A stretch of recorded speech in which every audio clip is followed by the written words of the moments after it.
I have a story from school for you. It's technically V, but I think it fits more here. B 8th grade. Learning about World War II in history. Teacher decides that playing this simulator together would teach us a lot about it. Some turn-based game similar to Hearts of Iron. Basically, you play as any nation during the years before World War II and during. Teacher is USA and gives all A students major Allied powers. The rest is first come, first served. Wanted to be a major Axis power but was too slow, and ended up with Argentina. Best friend in same class takes Egypt. Start of game. I see that Argentina is actually fairly powerful, but still much weaker than major powers. Decide I want to go big, so put everything into expanding industry. See that Chile has pretty weak army compared to mine. First thing I do is simply invade Chile to see what happens. My army goes into Chilean territory and basically annihilates them. After 4 turns, Chile is mine. Feeling confident, I invade several other South American countries. Most have small or no military at all, so I take them after only 1 turn. After the 3rd country, Brazil places trade embargo on me for my aggression. Brazil is stronger than me militarily, so I stop taking over until I become stronger. Focus on industrializing what I have. Other classmates have, at this point, not done much. Countries ranked by points. Mine has doubled while the rest have barely increased. I keep going with rapid industrialization, even though country is in massive debt and goods shortage. Tell Buddy to do the same, since it pays out in the end. Just as the invasion of Poland begins, I decide Argentina is strong enough to take on Brazil. Start by producing goods so as to get rid of shortage penalty, then just spam military units. Keep a few cities focusing on research since Argentina is behind, and I would probably need tanks later on. After about 20 turns and 50 divisions, plus a few tanks, I feel ready for Brazil.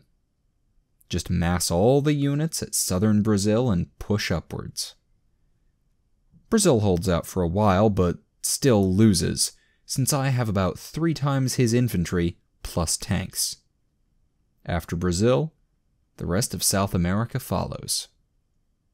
At this point, no one had even noticed that I'd conquered South America, since they were either still trying to figure out the game or busy watching Poland get taken by Germany. Decide to focus on industry again, but at a much more reasonable rate this time. Also focus on getting better units. Germany continues its advance through Europe, takes over most of it save for the Soviets, UK, and Spain. Great Britain getting beaten badly in the Mediterranean. Player massed battleships at Gibraltar and is now in full control of it. Italy proceeds to invade North Africa. Tell my buddy that this is his chance. Egypt, who was allied with the UK at this point, leaves the Allies and joins the Axis. Unlike IRL, Italy's invasion goes smoothly. Him and Egypt split Northern Africa. Continue on to Middle East.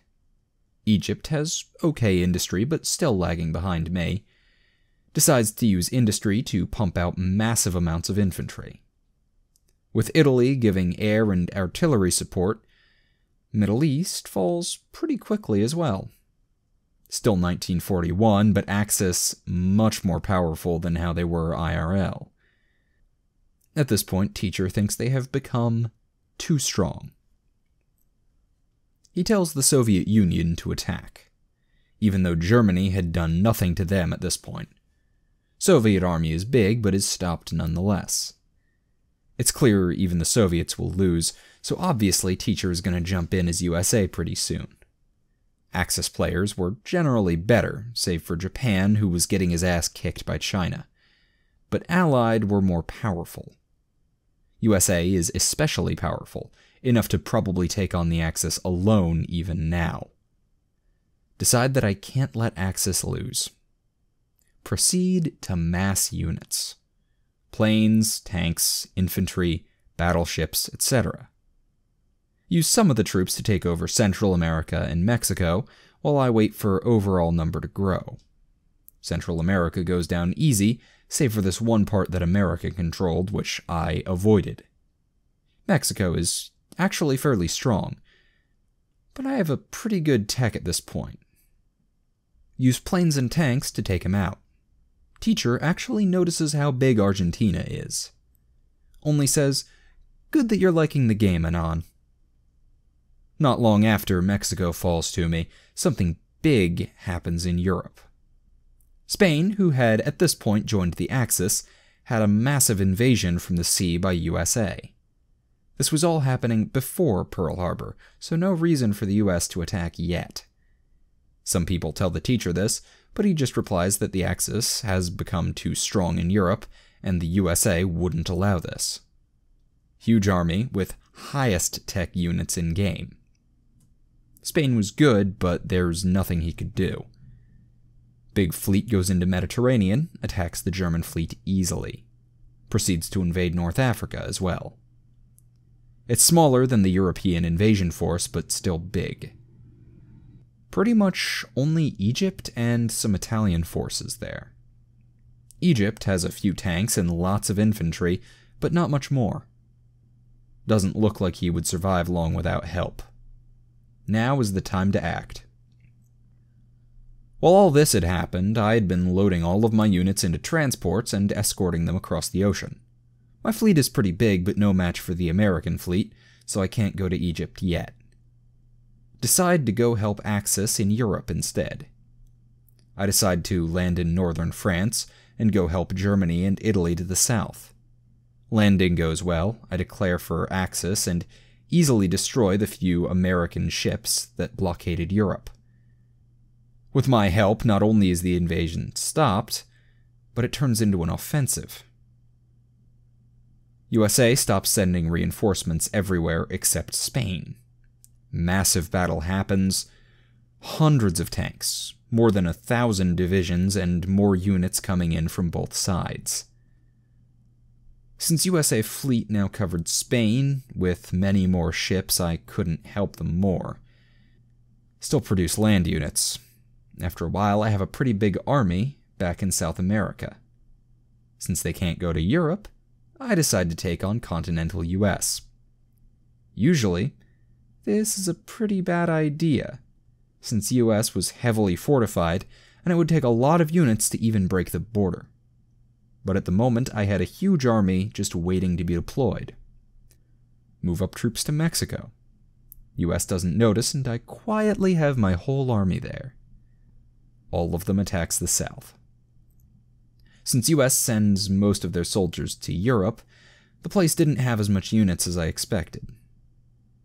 After that, I just take as much land as I can before America regroups and begins his counteroffensive.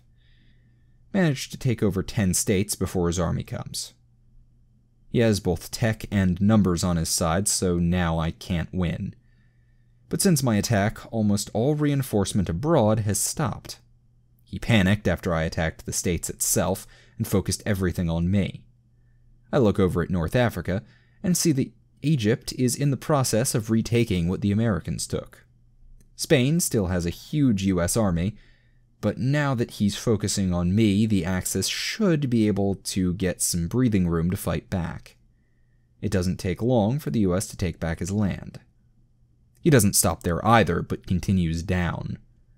My fleet in South America is bigger than his in North America, so he can't invade by sea again. But even through my defenses, he marches on. Hoping to get help soon, but US Army in Spain is stronger than I thought. The Americans have already taken over Central America and is pushing into South America. Things were looking grim for me. Shit. Well, it was fun while it lasted, I thought. Out of fucking nowhere, Japan enters with like 50 aircraft carriers. To put that into perspective, the US had about 20 of them. Apparently, he'd been building them non-stop since the game began. Just pumped out aircraft carriers. 500 more aircraft now entered the battle. I had about 100 and the US 300, but with Japan, that meant we owned the skies. Thanks to that help, I managed to stall his advance. Axis in Europe finally take Spain and prepare to help me out. Every one of them pinches into the massive relief force. Even a few Egyptian forces are there now that he's retaken northern Africa. They land in Brazil, and together we utterly crush the American offensive. We then easily go into continental US and take over. After about half the states have been taken, we finally see it. Victory! Axis wins. Big fucking cheer from all the Axis players. Don't think I've ever been so happy to win a game. Look over to Teacher. All this time, he's been pretty quiet and hiding behind his screen. He walks up to us. I think he's going to be mad for ruining his game. Says, I've played this game with every class since 4 years ago. This was the first time I've had this much fun. Proceeds to congratulate us on our victory and encouraging us to play it on our own. Gives all of us free access to play in the computers as much as we want after school. And that was the story of how Argentina changed the outcome of World War II.